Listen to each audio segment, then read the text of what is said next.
শেরপুরের গারো পাহাড়ে জমে উঠেছে মৌচাষের মৌসুম। সাতক্ষীরা, দিনাজপুর, বগুড়া, চাঁদপুর, নরসিংদী সহ দেশের ২০ থেকে ২৫টি জেলা থেকে ৪০০রও বেশি মৌচাষী তাদের মৌবাক্স নিয়ে ছুটে এসেছেন পাহাড়ি এই সবুজ বনে। শ্রীবর্দী, ঝিনাইগাতি ও নালিতাবাড়ির সীমান্তবর্তী গারো পাহাড় জুড়ে এখন দেখা মিলছে মৌচাষীদের উপচে পড়া ভিড়।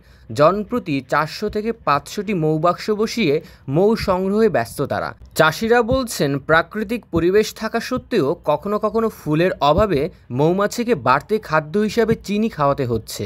সরিষা ফুল ফুটলেই এখান থেকে চলে যাবে দেশের বিভিন্ন সরিষার মাঠে। চাষিদের দাবি, প্রতি ৮ থেকে ১০ দিন পর পর প্রতিটি বাক্স থেকেই ৪ থেকে ৫ কেজি করে মধু পাওয়া যাচ্ছে। আর এই মধু বিক্রি হচ্ছে প্রতি মণ ১৮ থেকে ২০ হাজার টাকায়। খুচরা, পাইকারি এবং বিভিন্ন কোম্পানিতে মধু বিক্রি করে লাভবান হচ্ছেন তারা। করে সাজানো আছে ওখান থেকে বক্সের ভিতর থেকে ফ্রেম নিয়ে আসতেছে।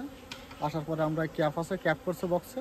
অতিরিক্ত মধু হলে বক্সে অতিরিক্ত ক্যাপ করে, ক্যাপ কারণে ক্যাপ কাটার পরে আমরা এই চাকটা মেশিনের ভিতর দিয়ে মধুটা হারভেস্ট করে বাই করে নিচ্ছি। গজনীবিড়ের রেঞ্জ কর্মকর্তা মোহাম্মদ তৌহিদুল ইসলাম বলেন, মৌমাছি উদ্ভিদের বংশবৃদ্ধিতে এবং পরাগায়নে গুরুত্বপূর্ণ ভূমিকা পালন করে, ফলে পাহাড়ের জীববৈচিত্র্য বজায় থাকে। মৌমাছি মূলত একটি সামাজিক পতঙ্গ। এরা দলবদ্ধভাবে বসবাস করে এবং আপনারা লক্ষ্য করছেন যে আমার এই গজনী বিটে অনেক মৌচাষী এসেছে। আসলে মৌমাছি উদ্ভিদের বংশবিস্তারে সহায়তা করে পরাগায়নের মাধ্যমে, এবং এই বংশবিস্তারের ফলে আমাদের যে কৃষিজ, বনজ এবং ফলজ উদ্ভিদের বংশবিস্তার এবং জীববৈচিত্র্য রক্ষা এবং পরিবেশের ভারসাম্য রক্ষায় এরা সহায়তা পালন করে। উপজেলা কৃষি কর্মকর্তা ফরহাদ হোসেন বলেন, ফসলের উৎপাদন বৃদ্ধি ও মানব সভ্যতার অগ্রযাত্রায় মৌমাছির ভূমিকা অত্যন্ত গুরুত্বপূর্ণ। পরাগায়নে সহযোগিতা করে বলেই ফসলের ফলন আরও বাড়ে। আর মধু তো বহু রোগের মহা ঔষধ হিসাবে ব্যবহৃত হয়ে আসছে।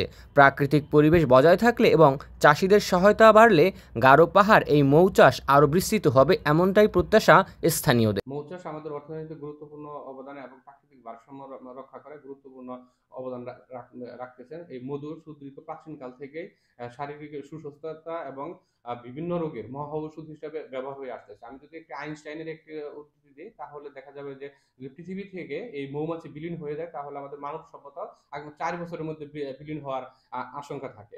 শেরপুর জেলার বিভিন্ন পাহাড়ি এলাকায় দেশের আমাদের গজারি ফুলের যে সুস্বাদু মধুটা আছে, সেই মধুটা উৎপাদন করতেছে। এখন আমাদের দেশে আমরা যদি দীর্ঘ এবং পরিকল্পনা করি এবং এই মৌচাষীদের আমরা যদি যথাযথ সরকারি সহায়তা দিতে পারি, তাদের সুপরামর্শ দিতে পারি, তাহলে এই মধুর যে শিল্পটা রয়েছে সেটা আমাদের দেশের চাহিদা মিটিয়ে এবং বাহিরের দেশে রপ্তানি করা সম্ভব হবে। আর আরেকটু কথা বলে রাখি, আমাদের এই নির্বিচারে কীট বিষ প্রয়োগের ফলে আমাদের যেগুলা পরাগবাহিত যে কীট পতঙ্গ ছিল সেগুলা মারা যাচ্ছে। সেক্ষেত্রে আমাদের এই মৌমাছি